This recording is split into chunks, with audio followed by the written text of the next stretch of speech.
In July 1944, Netaji Subhash Chandra Bose, from his radio broadcast called Azad Hind Radio, said this about Gandhiji. Father of our nation, in this holy war for India's liberation, we ask for your blessings and good wishes. But in his book, The Indian Struggle, which he wrote in 1934, he asks this question. With such purity of character and with such an unprecedented following, why has the Mahatma failed to liberate India? By the way, imagine Netaji sitting in his studio and doing the broadcast, which was yesterday's podcast, not the crappy ones, obviously. That must have been so cool. I mean, such a cool person Netaji was, which we will get into very soon in this video. Coming back to the point, so why did Netaji had such contradictory positions about Gandhiji? What were their relationship like, and what implications did that relationship have in our political history? Well, why else am I sitting here? Let's go. When we talk about the Gandhi versus Bose debate in the history of Indian independence, we often say that they differed in their positions when it came to how to achieve independence. That is, Gandhi obviously chose ahimsa and satyagraha, that is our non-violent method of freedom struggle, while Bose chose a more violent, aggressive and revolutionary position and means to achieve the same goal. But in reality, it comes down to the level of compliance versus rebellion against the British. Gandhiji was much more compliant and appeasing towards the British, and we see in the history of our freedom struggle that on many different occasions, Gandhiji even sympathizes with the British. Netaji, on the other hand, had his goal fixed. He wanted absolute freedom from the colonial occupiers and freedom from imperialism, and to build a free India. And he would stop at almost nothing to achieve that goal. Gandhi will look like a villain in this video. Sorry, not this Gandhi, the real Gandhi. Gandhiji returned to India in 1915 and he basically spearheaded the Indian National Congress to the organization that brought us our independence. And he became a unifying force in India at the time. In Netaji's own words, though he appeared as a dynamic force, he was not too revolutionary for the majority of his countrymen. If he was, he would have frightened them. He wanted to unite the Hindu-Muslim, the high caste and low caste, the capitalist and laborer, and the landlord and the peasant. Netaji left behind his Indian civil service aspirations in London for the service of our nation and nation building in 1921. He returns to India and he straight away goes and talks to Gandhiji. From the first meeting, he felt that Gandhiji lacked the clarity in his plans or the stages of the campaign, the non-cooperation movement that is happening at the time. Netaji had to serve his time in Burmese jail, and right after his return in 1928, he moved an amendment in the Calcutta Congress section against Gandhiji and his goal of dominion status. Netaji wanted the goal of the Congress and the goal of the freedom fight to be absolute freedom or complete independence. Now that causes a slight friction between Gandhi and Bose that only grows stronger as time passes. Lord Irving, the Viceroy of India, on 31st October 1929 made what is famously called the Irving Declaration, that the British would grant the demand of dominion status for India. All the Congress leaders, especially the side that wanted the dominion status, got really excited and they all agreed to meet with Lord Irving.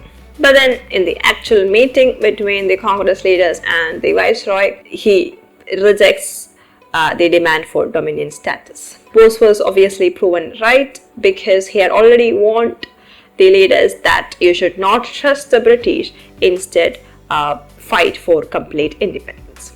Now, in December 1929, the Lahore Congress session, which is very famous, they made the resolution on Purna Swaraj, because from now on, the fight of Indian National Congress would be complete independence and not dominion status. But then Bose went 10 steps ahead in the same Lahore session. He basically made a resolution to form a parallel government, organizing the workers, peasants, youth. Obviously, Gandhiji did not like that. He basically mocked Bose by asking how can they establish a parallel government when the Congress flag doesn't fly in 1,000 villages yet. And in 3rd January 1930, Gandhiji said this about Bose. Your conduct in Calcutta grieved me, but I reconciled myself to its strangeness. But in Lahore, you became inscrutable and smelt petty jealousy. I therefore always welcome sincere and intelligent opposition. But in Lahore, you became an obstructionist. I do not want to change your view about anything, but I do want you to change your conduct in enforcing those views. The declaration of Purna Swaraj was made public on 26 January 1930, and the Congress leaders urged all Indians to celebrate it as Republic Day? No, the Independence Day. Gandhiji was invited to attend the first roundtable conference. That was also a failure. But an important consequence of the first roundtable conference was the Gandhi-Irwin Pact, which ended the civil disobedience movement and the salt satyagraha, in return to the release of tens and thousands of political prisoners. But that did not include revolutionary political prisoners like Bhagat Singh, Sukhdev and Rajguru. Bose was in jail for a brief time, and then he went to Europe because of his ill health. But in Europe, his criticism of Gandhi and his satellites only grew more staunch. In January 1938, Bose was elected as the Congress president for the year unanimously, and this results him in returning to India. And Gandhiji welcomed Bose with this telegram. Welcome home. God give you strength to bear the weight of Jawaharlal's mantle. Bose, being in Europe at the time, was well aware of the developments happening there, so he could predict the possibility of the Second World War on the horizon, and he kept suggesting the Congress leaders to take that as an opportunity to attain complete independence. Now, as the Congress president, we get to see what kind of a leader Subhas Chandra Bose could be for this nation.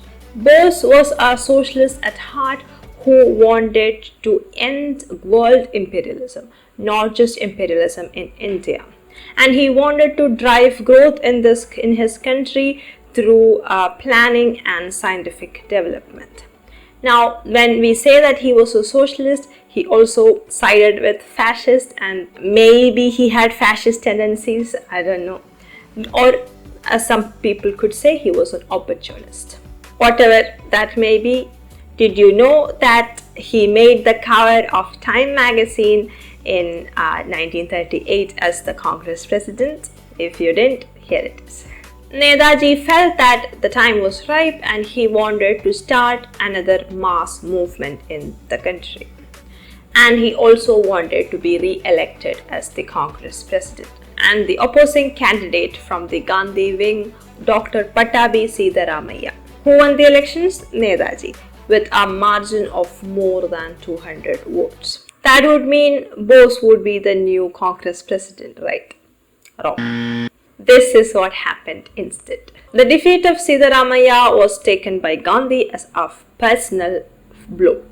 Now, he agreed that because Bose won the election, he should form his working committee and become the president. After all, Subhash Babu is not the enemy of our country. He has suffered for it. In his opinion, he is the most forward and boldest policy and program. The minority can only wish him all the best. The minority card. In March 1939, Congress met at the annual session at Tripuri near Jabalpur.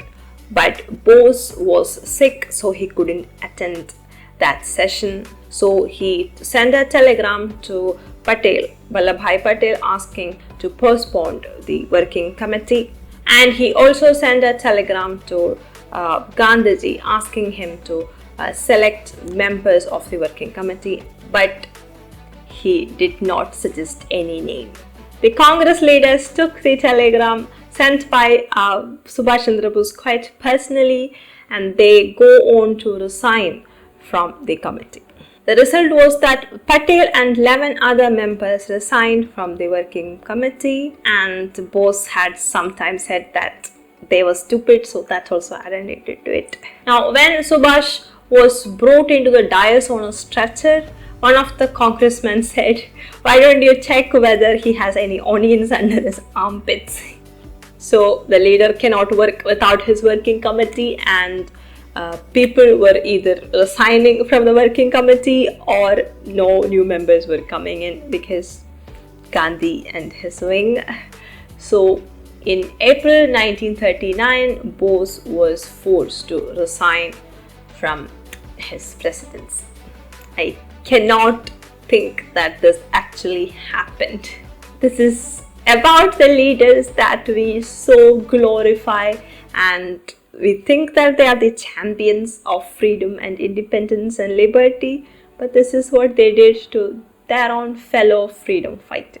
And Rajendra Prasad became the interim president, and now obviously all the working committees work, obviously. And what did Bose do as a response to this? He goes on to make another organization called the Forward Bloc. Basically, Bose wanted the freedom to do what he wanted, not to be anybody's follower or need to anybody else, or to be obstructed by the Gandhi wing or the right wing at the time. Bye bye, Tata, goodbye. On August 11, 1939, Bose was expelled from International Congress for his activities in the Forward Bloc, and the things are just about to hit the roof. Second World War started in September 1939. Now, any freedom fighter in any country, in any part of the world, would see this as the perfect opportunity to get their freedom back. Not Gandhiji though.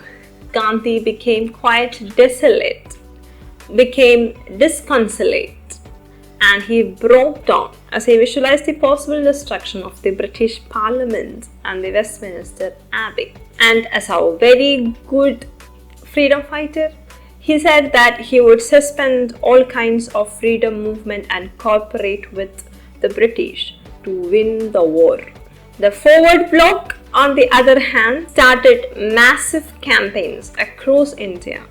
As a result, it was clamped down severely by the British. Subhash Chandra Bose wanted to start another round of civil disobedience movement because this was the perfect time, and he asked Gandhiji to start the civil disobedience movement once again, and in response, Gandhi called him a spoiled child.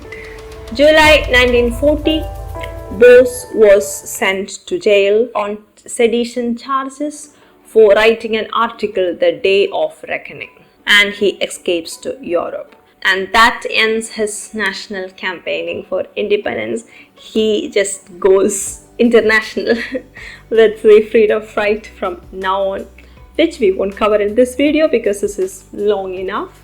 What do you think? I've only covered the very important points in this video. The history is much more complicated and detailed. I really want to do a video on INA trials, and let's see. So if you're interested to see more videos on this topic, please comment below and subscribe so that you will get the notification. Click the bell icon also. So have a great time. Thank you. Hi guys, and here is the first book I have written, Life in a Ziploc Bag. Please check it out on Amazon or Flipkart. And it's also available for direct buying from the publisher itself. All these links are given in the description. Grab your copy now. Thank you.